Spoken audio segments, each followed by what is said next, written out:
اب دربار کا ادب یہ ہے، بے بسی کا یہ حال ہے کہ جوتے لٹکتے ہیں دربار میں، جو آتا ہے جوتا کھینچتا ہے، اور ادب یہ ہے کہ 10 جوتے نمرود کے سر پہ مارو، اور 400 سال جوتے لگتے رہے۔ روتا تھا، جو آدمی آتا تھا منتیں کرتا تھا، کہتا تھا کہیں سے کوئی دوائی مل جائے گی۔ پاگلوں جیسی زندگی گزاری، پاگلوں جیسی سخت۔ وہ تو حساب، وقوع قیامت تو حساب ہوگا ہی۔ یہاں لوگ پاگل ہو کے مرتے ہیں معاذ اللہ، نفسیاتی مریض ہو کے مرتے ہیں۔ یہاں آخری وقت اتنا سخت آتا ہے کہ دنیا موت کی دعائیں مانگتی ہے۔ میرے بھائی، جب انسان ظلم کرتا ہے تو بھول جاتا ہے کہ شاید مجھے پوچھے گا کوئی نہیں۔ جب وہ زیادتی کرتا ہے تو بھول جاتا ہے۔ جب وہ کسی کا حق کھاتا ہے تو وہ کہتا ہے شاید اس کا تو وارث ہی کوئی نہیں جس کو میں لوٹ رہا ہوں۔ لیکن جب اللہ کی پکڑ آتی ہے، حجاج بن یوسف ظالم تھا، اس نے اچھے کام بھی کیے تھے۔ قرآن پاک پر زیر زبر آراب حجاج بن یوسف نے لگوایا۔ محمد بن قاسم کو ہندوستان سندھ کے علاقے فتح کرنے بھی حجاج بن یوسف نے بھیجا تھا۔ ساری خوبیاں اپنی جگہ پر، ظالم بہت بڑا تھا۔ کسی آدمی نے اس کے سامنے کونے کی طرف منہ کر کے ساتھ والے سے بات کر لی تو کہنے لگا میرے خلاف کیا، اس کو لے جاؤ، 2 ٹکڑے کر کے واپس لے آؤ۔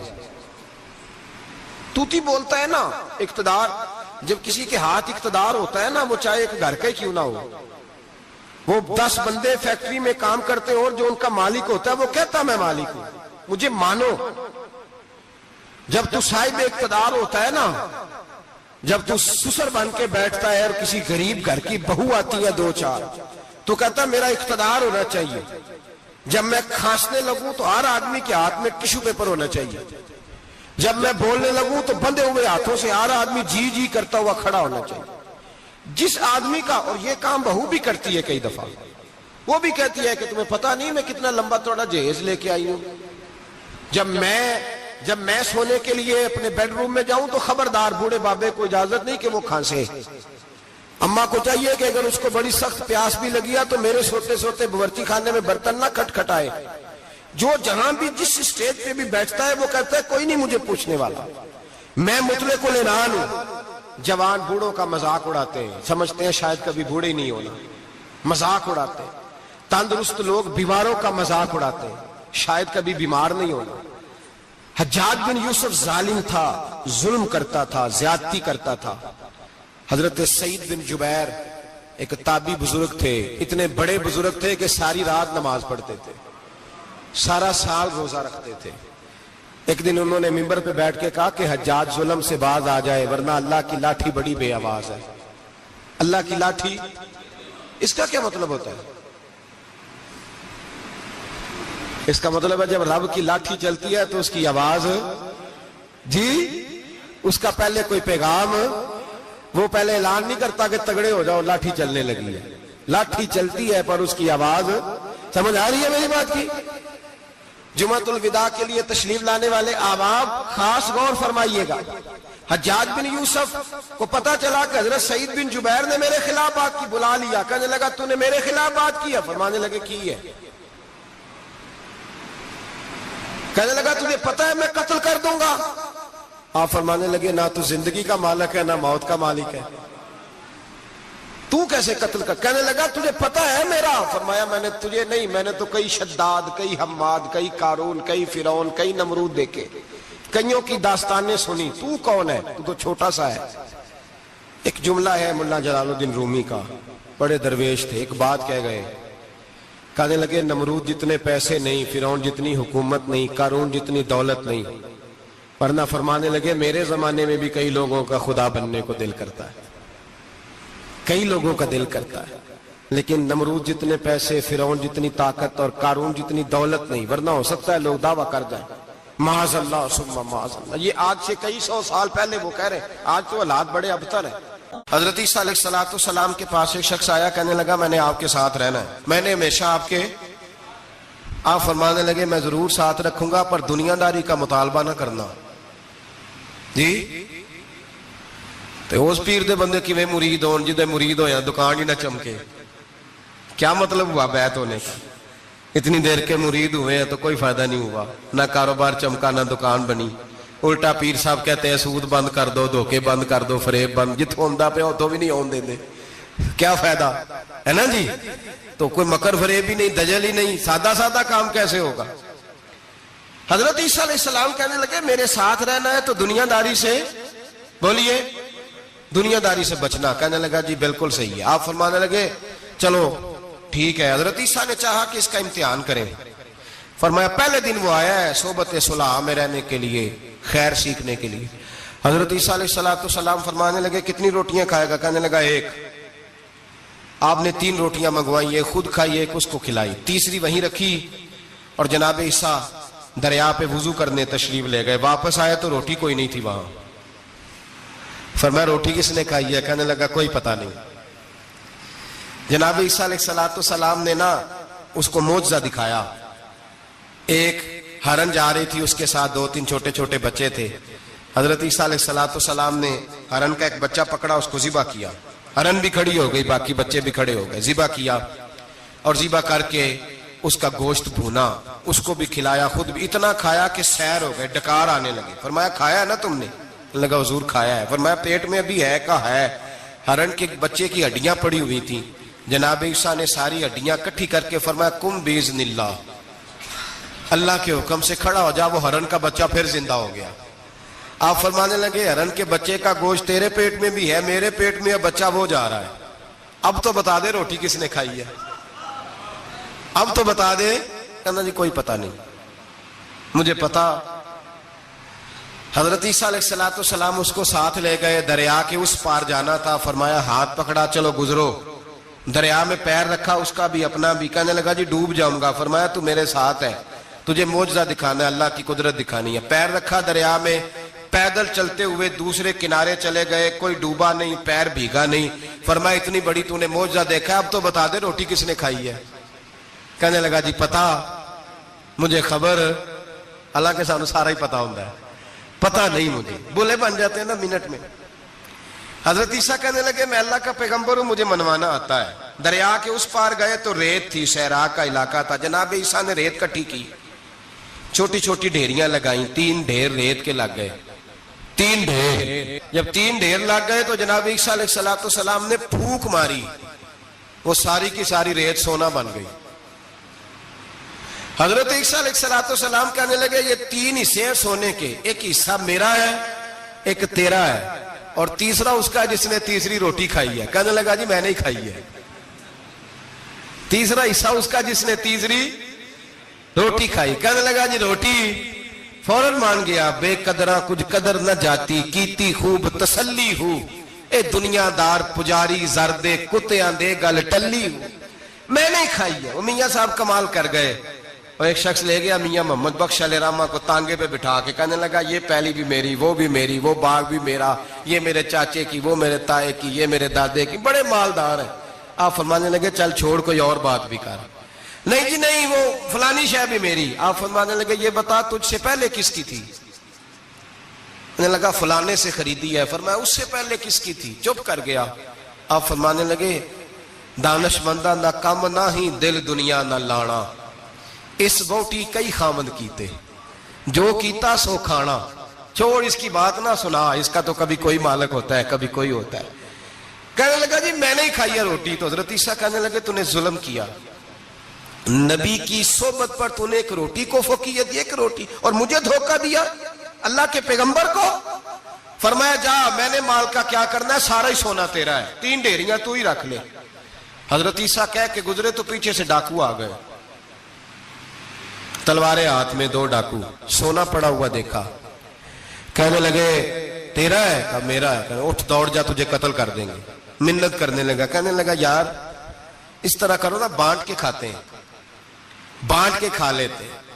بات طے ہو گئی, ایک ایک ڈھیری کے مالک ہو گئے. اب وہ بات چیت ہونے لگی, نام پتہ واقفیت ہو گئی, تعارف ہو گیا. اب وہ جو 2 ڈاکو تھے ان کو وہ شخص کہنے لگا بھوک لگی ہے یار کو روٹی کھاؤ. کچھ پیسے دے کے ایک کو بھیجا. وہ جو 2 ڈاکو تھے ان میں سے جو کمزور تھا اس کو بھیجا کہ جاؤ کھانا لے کے آؤ. وہ کھانا لینے گیا تو پیچھے سے کہنے لگا تیرا رشتہ دار ہے. کہا نہیں. کوئی تعلق. کہنے لگا کوئی نہیں. آدھا حصہ کیوں دیتے ہو؟ کہنے لگے کمزور سا بندہ ہے، روٹی شوٹی لا دیتا ہے، میرے کام شام کرتا ہے، تو میں اس کو آدھا. اس نے کہا دفع کرو، چھوٹے چھوٹے کام کرتا ہے تم آدھا حصہ دیتے ہو، آتا ہے تو پکڑ کے قتل کر دیتے ہیں، سونا آدھا آدھا بانٹیں گے. ٹھیک ہو گیا جی. وہ جو روٹی لینے گیا تھا وہ بھی کہنے لگا مجھے تو نوکر سمجھا ہوا ہے نا، کھانے میں لاؤں، پانی میں لاؤں، بستر میں بچھاؤں، آج اتنا سونا ہاتھ آیا، بڑا ڈاکہ لگا، ان کو قتل کرتا ہوں نا دونوں کو، تو سونا میں قبضے میں کرتا ہوں. اس نے بھی دھوکہ دینے کا ارادہ کیا، کھانے میں زہر ملایا. امام راضی فرماتے ہیں وہ زہر ملا کھانا لے کے پہنچا، روٹی رکھی تھی، ان دونوں نے یک بارگی حملہ کیا، اسے قتل کر دیا. قتل کر کے لاش دریا میں پھینکی، مست ہو کے کھانے لگے. جب سیر ہوئے تو پھر پیٹ کٹنے لگا، انتڑیاں ٹوٹنے لگیں، ناک منہ کان ہر چیز سے خون نکلنے لگا. چیخے مارتے کوئی سارا سونا لے لے ہمیں بچا لے، سارا کچھ لے لے جان بخش دے، رونے لگے تڑپنے لگے. لیکن اب کوئی بچانے نہیں آیا، کوئی داد رسی کو نہ آیا. تینوں لاشیں ایک دریا میں، دوسری وہاں، مر گئے، مردہ ہو گئے. حضرت عیسیٰ علیہ السلام چند گھنٹوں کے بعد گزرے تو لوگوں نے کہا حضور یہ کیا ہے؟ فرمایا دنیا داری کا انجام، لالچ کا انجام، دھوکے کا انجام، فریب کا انجام. او بھائی بیماری لگ گئی سیٹھ صاحب کو، مالدار صاحب کو، چودھری صاحب بیمار ہو گئے، کروڑوں روپیہ پڑا ہے تجوری میں، لیکن شفا کبھی خریدی نہیں جا سکتی، صحت کسی دکان سے ملتی نہیں، دھوکے سے اکٹھا کیا ہوا مال وہ پڑا ہے سامنے، لیکن اس کے منہ سے چند نوالے نہیں اتر رہے. یہاں تک حالات ہیں. ہماری عدالتوں کا اللہ حافظ ہے، اب وہاں کیس جاتے ہیں خلا کے، خلا کا کیس گیا، خاوند کے خلاف بی بی نے مقدمہ کر دیا. اب عورتیں اللہ ماشاءاللہ دھوکہ دیتی ہیں، ایڈریس غلط بتاتی ہیں. خاوند کو نوٹس گیا، اب اس کو ملے گا تو وہ عدالت میں آئے گا نا. میں آپ کو جینون کیس ایسے دکھا سکتا ہوں، میرے پاس لوگ مسئلہ پوچھنے آتے ہیں. غلط ایڈریس دیا، 3 پیشیوں پہ خاوند نہیں گیا تو عدالت نے طلاق کی ڈگری جاری کر دی. کسی فقہ کے کسی مفتی کے نزدیک طلاق نہیں ہوتی، لیکن عورتیں دوسرا نکاح کر کے پھر رہی ہیں. کسی سنے غور کرے، اس میں اختلاف بھی نہیں ہے، مسالک کا نکاح نہیں، لیکن طلاق. اب ہم نے دھوکہ دیا، بھائی دیکھیں میرے پاس طلاق ہے یونین کونسل کی، یہ میرے پاس طلاق ہے عدالت کی، یہ میرے کیا کر. طلاق نکاح یونین کونسل کے ساتھ ہوتا ہے کہ خاوند کے ساتھ؟ اور بولے تو صحیح یار، کس کے ساتھ ہوتا ہے؟ تو طلاق یونین کونسل دے گی، خاوند دے گا؟ عجیب تماشا ہے. عدالت کے ساتھ نکاح ہوا کہ خاوند کے ساتھ؟ عجیب بات ہے بھائی. کسی جاؤ چوتھے آدمی سے کہو طلاق دے دے، کیسے طلاق ہو؟ موٹی سی بات ہے. اور لوگ آ کے گھر بسانا ہوتا ہے نا. اور اللہ معاف کرے اس دھوکے میں کئی دفعہ سرپرست بھی شامل ہوتے ہیں اور دلیلیں دیتے ہیں، کہتے جی نہیں پھر ڈالتے غلط ہے، پاکستان کا قانون. میں نے کہا مجھے کیا بتاتے ہو؟ پاکستان کے قانون عدالت کی میں بات ہی نہیں کرتا، میں تو رسول اللہ کی بات کرتا ہوں، تو نبی پاک کی بات کر رہا ہوں. جب مصطفیٰ کریم کا قانون آ گیا تو بات ختم ہو گئی، وہ کوئی سا بھی قانون ہو. دھوکہ اتنا عام ہے، فریب اتنا عام ہے، جھوٹ اتنا عام ہے، دجل اتنا عام ہے. لوگ ہر بات میں دھوکہ، دینداری میں دھوکہ، نکاح اور طلاق میں دھوکہ، ہر جگہ لوگ دھوکے کے ساتھ جینا چاہتے ہیں. فریب اور فراڈ کا لائسنس. اگر آپ ناراض نہ ہو جائیں، جس وکیل نے کیس پکڑا ہوتا ہے اسے پتا ہوتا ہے کہ جو آدمی میرے پاس لے کے آیا جھوٹا ہے کہ سچا ہے، پتا ہوتا ہے کہ نہیں؟ چلو ہونے کا مطلب یہ نہیں کہ تسی وکیلاں دے دوالے ہو جائے، لیکن یہ بتائیں اسے خبر ہوتی ہے کہ نہیں؟ نہیں تو ہمیں کوئی نہیں پتا اس گل کا. پتا ہوتا ہے نا، تو پھر کیوں اس کا کیس لے کے عدالت میں جاتا ہے؟ پتا ہے نا سارا. جو گاہک ساتھ گئے ہوئے، اور ہمارے معاشرے میں تو مرد ہونے کی علامت ہے، مرد ہونے کی، چودھری ہونے کی علامت ہے کہ یار اگر کوئی غلطی کر کے آیا تو اس کی سپورٹ کرنی ہے. یہ مرد ہونے کی علامت ہے، یہ مرد ہونے کی علامت ہے. مرد وہ ہوتے ہیں جو سپورٹ کرتے ہیں دوستوں کے گناہوں میں، وہ مرد ہوتے ہیں. شرم آنی چاہیے، نظر جھک جانی چاہیے یہ بات کرتے ہوئے. میں یاروں کا یار ہوں، یار اگر گناہ میں الجھ جائیں گے تو میں سپورٹ کروں گا. چے مانا دارد. میرے نبی پاک صلی اللہ علیہ وسلم نے فرمایا اپنے بھائی کی مدد کر، چاہے وہ ظالم ہو یا مظلوم ہو. تو صحابہ نے کہا حضور ظالم کی مدد کیسے کریں؟ فرمایا اسے ظلم سے روک دو، یہ تمہاری مدد ہوگی اس کے حق میں. اسے منع کرو ظلم سے. کیا تو یہ مرد ہونے کی علامت ہے کہ میرا بھائی آ گیا تو جیسے کہے گا میں نے ویسے کرنا ہے. اس کا ہاتھ پکڑ, اسے منع کر, یہ تیری مردانگی کی علامت. میرے نبی پاک علیہ الصلوۃ والسلام نے فرمایا میرا مومن کبھی کسی کو دھوکا, اس کے مزاج میں دھوکا نہیں ہوتا, فریب نہیں ہوتا, فریب نہیں. ہمارے ہاں ایک اور بات بھی اب بڑی عام ہے, اتنے لمبے آرٹیکل چھپے ہیں, کبھی کتابیں کھول کے پڑھو کہ ہم اسلام کی رسوائی کا کتنا سبب بن رہے ہیں. یورپ پہ نوجوان گئے اور ان عورتوں سے نکاح کیے صرف نیشنلٹی لینے کے لیے. کیا نیشنلٹی لینے کے لیے غیروں سے دھوکا کرنا جائز ہے؟ میرے نبی پاک صلی اللہ علیہ وسلم بدر میں تھے, 2 صحابی آ رہے تھے, دونوں بہادر صحابی تھے. رستے میں ابو جہل سے ملاقات ہو گئی. ابو جہل کہنے لگا تم جا رہے ہو اپنے نبی کے ساتھ جنگ میں تعاون کرو گے؟ وہ صحابہ کہنے لگے نہیں, ہم تو ویسے جا رہے ہیں, ہم بالکل بھی جنگ نہیں کریں گے. کا وعدہ کرتے ہو؟ کا وعدہ کرتے ہیں. وہ دونوں آ گئے حضور کے پاس, یا رسول اللہ صلی اللہ علیہ وسلم ہم آ رہے تھے اور ابو جہل ملا ہے, ہم نے وعدہ کر لیا ہم جنگ نہیں لڑیں گے. 313 لوگ تھے اور ایک آدمی کی ضرورت تھی. کہا حضور کافر سے وعدہ کیا ہے, کافر سے. نبی پاک نے فرمایا تم ہتھیار نہیں اٹھاؤ گے. وعدہ کافر سے کیا پر کیا تو ایک مومن نے ہے نا. ایک شمون نام کے بزرگ تھے, بنی اسرائیل سے تعلق تھا, بڑی عبادت کرتے تھے, 1000 سال عبادت فرمائی, ساری رات نفل پڑھتے, سارا دن روزہ رکھتے, اور پھر روزہ رکھ کے تو کافروں سے جہاد کرتے. ساری زندگی جہاد میں گزاری, جس جنگ میں گئے اللہ نے فتح عطا فرمائی. یہ ذرا سوچئے کہ جس کا تذکرہ میرے نبی پاک فرما رہے ہیں وہ کتنا بڑا آدمی ہوگا. ولی اگرچہ بنی اسرائیل کے تھے لیکن اتنا زبردست ان کا جہاد کرنے کا طریقہ تھا. بڑا جہاد کیا, بڑی انہوں نے, کافر بڑے پریشان تھے کہ بندہ قابو نہیں آتا, بڑی دور تک بات گئی, بڑی جدوجہد کی, لیکن حضرت شمون علیہ رحمہ بنی اسرائیل کے ولی تھے, قابو نہ آئے. آخر ان کی بیوی کو خریدا. اور یہ 1-2 مثالیں بیویوں کی آ گئی ہیں, خامد بھی بکتے ہیں, یاد رکھنا, بھائی بھی بکتے ہیں. اللہ ماشاءاللہ جب کوئی بکنے پہ آتا ہے تو پھر وہ اپنے معیار کو قائم نہیں رکھتا, پھر لوگ گر جاتے ہیں معیار سے. بیوی کو خریدا. کہنے لگے تو نے اس کے ساتھ رہ کے کیا وقت گزارا ہے؟ کہنے لگی کوئی سکھ نہیں پایا, ایک وقت روٹی ایک وقت کی بھوک, درویشی کا درس دیتا ہے, کچھ بھی نہیں ملا. حضرت شمون علیہ رحمہ کی بیوی جب خریدی گئی, کہنے لگے جب یہ, چونکہ یہ کم سوتے ہیں اور جتنی دیر سوتے ہیں گہری نیند سوتے ہیں, جب گہری نیند سو جائے تو رسیوں کے ساتھ جکڑ دینا. امام غزالی علیہ رحمہ نے اس کو لکھا ہے, رسیوں کے ساتھ جکڑ دیا بیوی نے. حضرت شمون اٹھے نہ تو اپنے آپ کو رسیوں سے بندھا ہوا دیکھا, اللہ اکبر کہا. جب اللہ اکبر کہا تو ساری رسیاں ٹوٹ گئیں. بیوی سے کہنے لگے تو نے کیوں باندھا؟ اس نے پھر دھوکہ دیا. کہنے لگی ہر جنگ میں لوگ آ کے بتاتے تھے تیرا خاوند بڑا دلیر ہے, میں نے کہا میں بھی دیکھوں کتنا دلیر ہے. سارے ایک نیا رنگ, ایک نیا روپ, ایک نیا طریقہ, تو میں نے تو آزمایا ہے. اور یہ تو چھوٹی چھوٹی رسیاں تھیں. آپ فرمانے لگے چلو ٹھیک ہے, اگر تو نے آزمایا تو پھر دیکھ بھی لیا ہے. کچھ دنوں کے بعد اس نے زنجیروں سے باندھ دیا, لوہے کی زنجیروں سے. اٹھے تو بندھا ہوا پایا, اللہ اکبر کا تو زنجیریں بھی ٹوٹ گئیں. فرمانے لگے یہ تو نے کیا کیا؟ کہنے لگی دیکھنا چاہتی تھی, کچی رسیاں تو توڑ لیتے ہو, زنجیریں بھی ٹوٹتی ہیں کہ نہیں؟ ہاں بھائی ٹھیک آ کے لوگ بتاتے ہیں تو واقعی دلیر ہے, ہر جنگ میں کامیاب ہوتا ہے. اب قریب بیٹھنے لگی, کھانا اپنے ہاتھوں سے کھلانے لگی, فریب کرنے لگی, دھوکہ دینے لگی. کہنے لگی بتاؤ تو صحیح طاقت کا راز کیا ہے؟ مومن نرم دل ہوتا ہے. ایک دفعہ کوئی مسکرا کے پاس آتا ہے تو سمجھتا ہے کہ شاید یہ میرا خیر خواہ ہے, اس لیے مومن دھوکے کھاتے ہیں, دھوکے دیتے نہیں. جب اس نے محبت کے لب و لہجے میں بات کی تو جناب شمون کہنے لگے اور تو میں کسی چیز سے قابو نہیں آ سکتا. بال ان کے لمبے لمبے تھے, بیٹھتے تھے تو نیچے بال آتے تھے, ہماری شریعت میں جائز نہیں.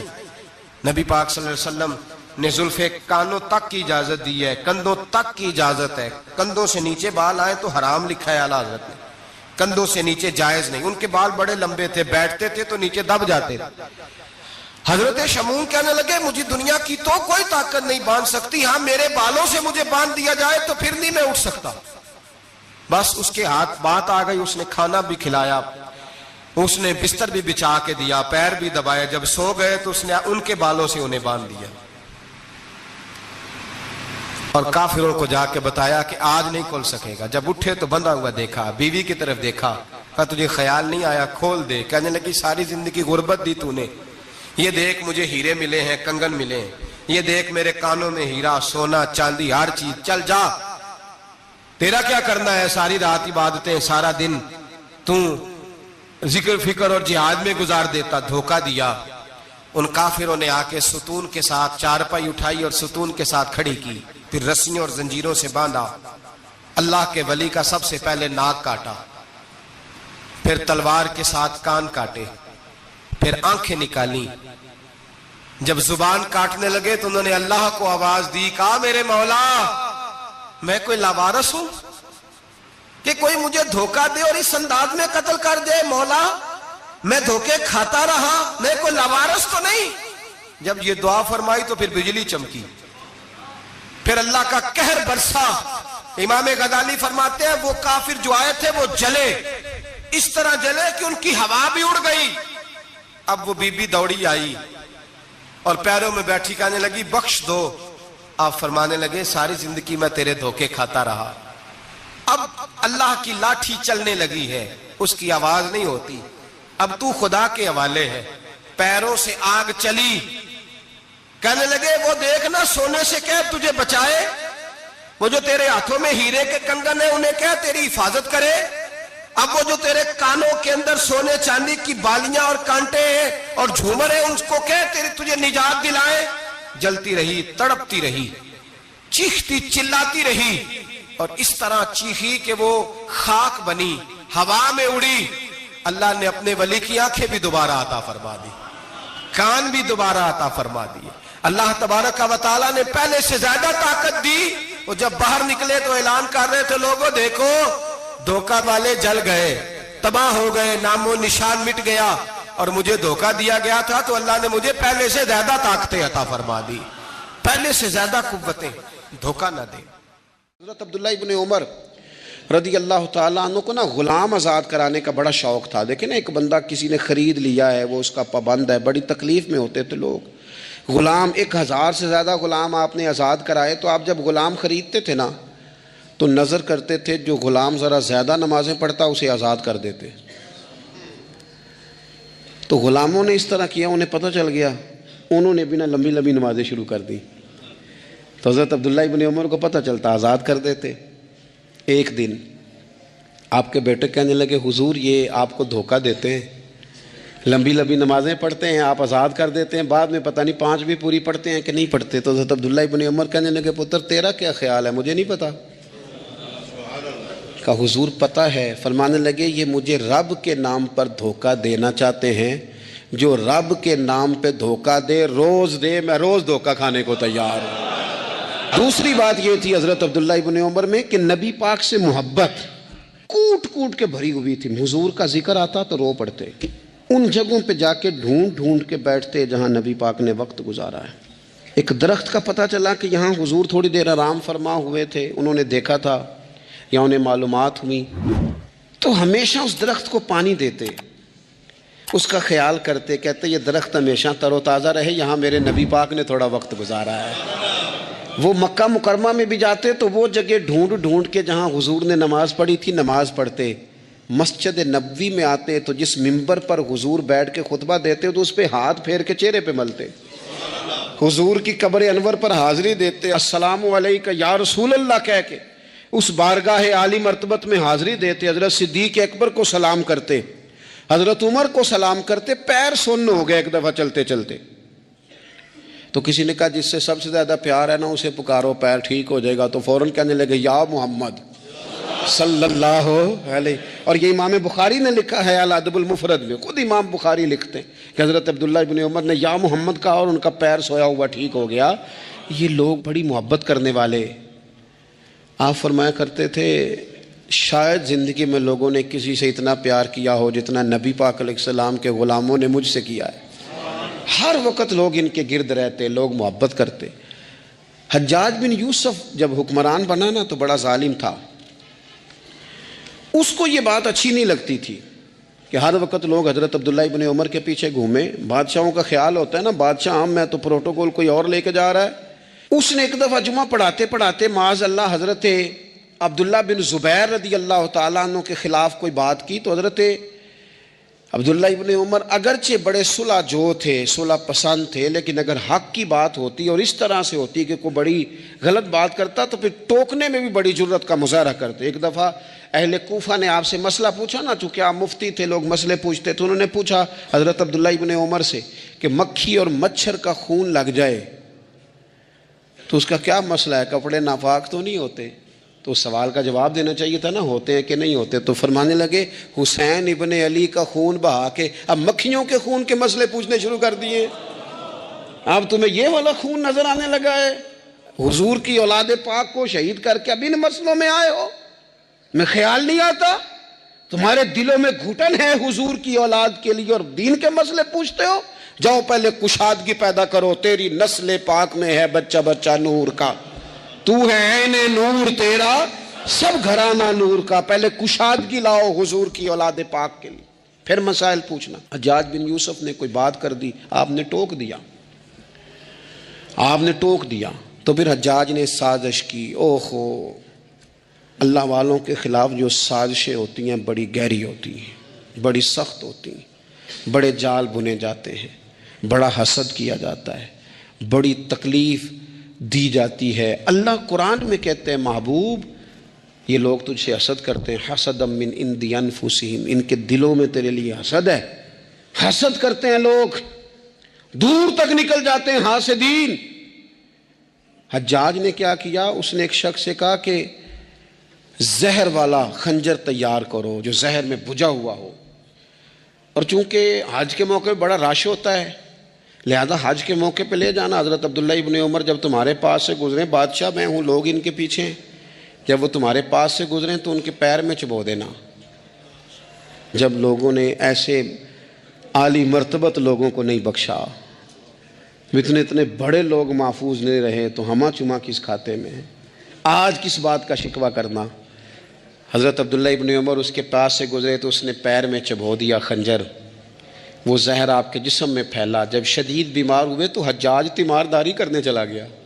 یہ دیکھو، یہ دیکھو، دوستی قاتل سے بھی مقتول سے یارانہ بھی، خود چلا گیا اور جا کے کہنے لگا جی اگر مجھے پتہ چل جائے نا کہ آپ کو کس نے یہ زخم دیا ہے تو میں سخت انتقام لوں گا۔ تو حضرت عبداللہ ابن عمر نے بھی بڑا منطقی جواب دیا، فرمانے لگے مجھے اسی نے زخم دیا ہے جس نے حج کے موقع پر کسی کو خنجر لانے کا مشورہ دیا تھا، اسی نے مجھے زخم دیا ہے۔ گویا فرمانے لگے ظالم تو خود ہی یہ کام کرتا ہے اور خود ہی تو تیمارداریاں کرتا ہے۔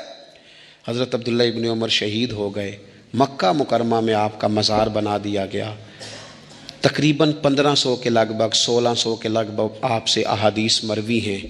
زندگی حسین گزاری، حضور کی خوشبوئیں ہر وقت آتی رہیں۔ حضرت عائشہ صدیقہ، حضرت حذیفہ، حضرت جابر بن عبداللہ، یہ تینوں جلیل القدر لوگ کہا کرتے تھے حضور کے بعد زمانے کی تبدیلی سے بڑے لوگ تبدیل ہوئے، لیکن جو لوگ حضور کے طریقوں پر پوری طرح قائم رہے ان میں بڑا نام حضرت عبداللہ ابن عمر کا ہے، بڑا نام۔ رات بھر عبادت کرتے اور دن کو ظہر سے عصر تک اللہ کی یاد میں مصروف رہتے۔ 3 باتیں اپنی زندگی میں سمجھے، ایک تو جس بات کا پتہ نہیں ہے اس کو کبھی ڈسکس نہ کریں، یہ ہمیں حضرت عبداللہ ابن عمر کی زندگی نے بتایا۔ اور دوسری بات یہ ہے کہ کوشش کریں، سخاوت کرنی ہے اللہ کی رضا کے لیے، تو اس میں اللہ کی رضا ہی پیش نظر ہو۔ اور تیسری بات یہ جتنا ہو سکے اپنے آپ کو حضور کے دروازے کے قریب کریں، نبی پاک کے رستوں کا مسافر بنے۔ تو سلیمان بن عبد الملک جو تھا اس کو شوق تھا شادیاں کرنے کا، یہ بھی شوق ہوتا ہے بادشاہوں۔ اس زمانے میں لوگ شادی کی بات کرتے تھے، نکاح کی بات کرتے تھے، بیاہ کی بات کرتے تھے، تو پورے ماحول کے اندر ایک چیز پیدا ہو گئی تھی۔ لیکن جب حضرت عمر بن عبدالعزیز کا زمانہ آیا تو وہ راتوں کو عبادت کرتے تھے، وہ وظائف پڑھتے تھے، وہ قرآن پاک کی تلاوت کرتے تھے، وہ اللہ کا ذکر کرتے تھے، تو پھر ایک ماحول بن گیا جو ذکر الہی کا ماحول تھا، پھر ایک ماحول بن گیا جو تقوی کا ماحول تھا، پھر ایک ماحول مرد وجود میں آیا جو پرہیزگاری کا ماحول تھا۔ عام عوام بھی اللہ کے ذکر کی باتیں کرنے لگی، عام ماحول بھی اس طرح۔ حضرت عمر بن عبدالعزیز نے سب سے پہلا یہ کام کیا کہ بادشاہی پروٹوکول ختم کرائے، ختم ہو گئے پروٹوکول. آپ نے فرمایا کوئی شاہی خاندان کا بندہ آئے تو کسی کا کوئی پروٹوکول نہیں ہے, میرا بھی کوئی پروٹوکول نہیں ہے, بلکہ آپ نے فرمایا کسی خطیب کو, کسی امام کو اجازت نہیں کہ میرا نام لے کے میرے لیے دعا کرے. سب مسلمانوں کے لیے دعا کرنا. فرمانے لگے الحمدللہ میں مسلمان ہوں, جب تم مسلمانوں کا نام لے کے دعا کرو گے تو میں بھی اندر ہی آ جاؤں گا. اضافی طور پر نام لے کے دعا کرنے سے بھی روک دیا. بلکہ ایک عورت عراق سے آئی, اس کی 5 یتیم بچیاں تھیں, تو اسے ضرورت تھی وظیفے کی. اس نے آ کے پوچھا حضرت عمر بن عبدالعزیز کا گھر کہاں؟ تو لوگوں نے فرمایا وہ سامنے جو ٹاٹ اور بوریے کا پردہ لٹک رہا ہے وہ عمر بن عبدالعزیز کا گھر ہے.